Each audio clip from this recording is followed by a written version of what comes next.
Hello. Now let us look at activity 4, dear friends. Work in pair.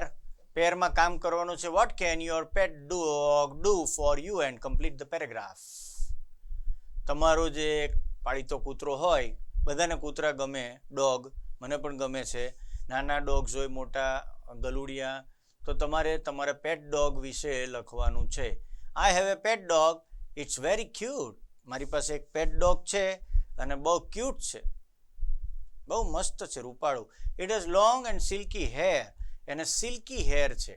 ડોગની પાસે જે hair છે એ એકદમ રૂછા, એના પોચા પોચા છે, સિલ્કી છે. It's name is Tom. એનું નામ છે ટોમ.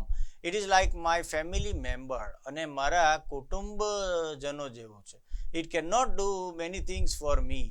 મારા માટે તો બહુ વસ્તુ કરી શકતું નથી. It can catch the ball when we play. અને જ્યારે અમે રમતા હોઈએ છીએ ત્યારે બોલથી રમી શકીએ છીએ, કેચ કરી શકીએ છીએ. It can carry my school bag.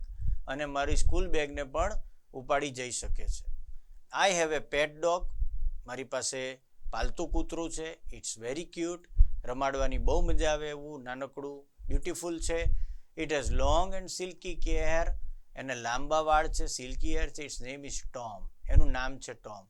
It is like my family member. કુટુંબીજન જેવું છે.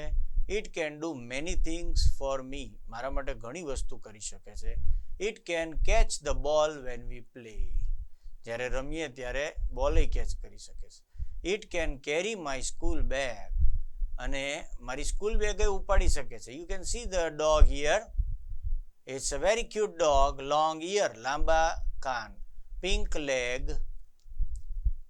નાઉ compare the paragraph with your partner. હવે તમારા પાર્ટનરના પેરેગ્રાફમાં શું લખેલું છે એ જુઓ કે એણે એના ડોગ વિશે શું લખ્યું છે. બધા પાલતુ પ્રાણીની અલગ અલગ આદતો.